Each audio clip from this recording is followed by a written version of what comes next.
President Biden is back in the United States after his 5-day visit to France, but he won't be here for long. He heads to Italy on Wednesday for a G7 meeting with American allies. This, as a new CBS News poll shows President Biden and Donald Trump neck and neck, with the former president leading by 1% nationally. CBS News correspondent Skylar Henry has more. Without naming his predecessor, President Biden jabbed at former President Donald Trump during a wreath-laying ceremony at a World War I cemetery in France. I think it is a measure of a country's support for democratic values that they honor those who've risked their lives and lost their lives. The idea that I'd come to Normandy and not make this short trip here to pay tribute. And it's the same story. Think about it. America showed up. The former president skipped that same cemetery during a trip to France in 2018 and reportedly afterwards called those who were buried there, quote, losers and suckers. Trump said that never happened. For me to say suckers and losers about people that died in World War I in front of military people?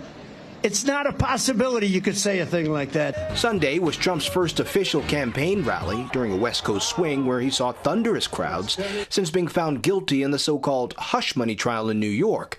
CBS News confirms he's scheduled to meet via Zoom with his probation officer on Monday from his Mar-a-Lago home.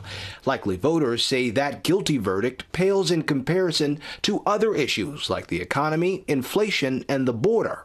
If Joe Biden truly wanted to sign an executive order to stop the invasion, right now all he needs to do is say, I hereby immediately reinstate every single border policy of a gentleman named Donald J. Trump.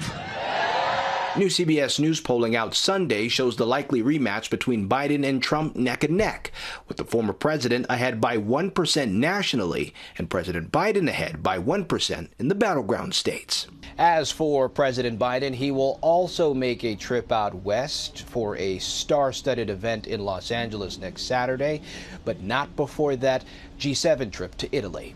Skylar Henry, CBS News, the White House.